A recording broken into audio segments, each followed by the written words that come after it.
महाड तालुक्यात गेल्या 4 दिवसांपासून सुरू असलेल्या तुफान पावसानं परिस्थिती गंभीर झाली असून सोमवारी पावसाचं प्रमाण आणखी वाढल्याने जनजीवन विस्कळीत झालंय। रायगड किल्ला परिसर आणि करमर खोऱ्यामध्ये सतत पडणाऱ्या मुसळधार पावसामुळे पूरस्थिती निर्माण झाली। सांदोशी गावाकडे जाणाऱ्या पुलावरून पाणी वाहू लागल्याने सांदोशी आणि बावळे या गावांचा महाड तालुक्याशी संपर्क पूर्णपणे तुटलाय।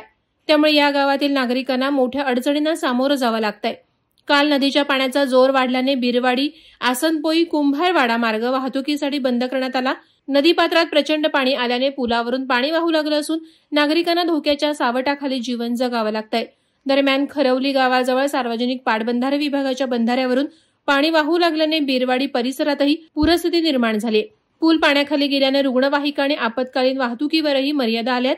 प्रशासनानं परिस्थितीवर लक्ष ठेवून नागरिकांना आवश्यक त्या सूचना दिल्यात। हवामान खात्यानं पुढील 24 ते 48 तास रायगड जिल्ह्यात मुसळधार ते अतिमुसळधार पावसाचा इशारा दिलाय। त्यामुळे महाड तालुक्यातील परिस्थिती अधिक गंभीर होण्याची शक्यता असून नागरिकांनी अनावश्यक घराबाहेर न पडण्याचं आवाहन प्रशासनाकडून करण्यात आलंय। महाड शहराला काळ नदीच्या पुराचा धोका निर्माण झाल्याचे संकेत मिळत आहेत।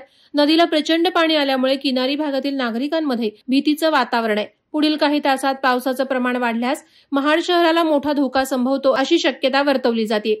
प्रशासनानं सतर्क राहून नागरिकांना सुरक्षिततेचं आवाहन केलं आहे। वादळवारा लाईव्हसाठी अमोल कुमार जैन, रायगड।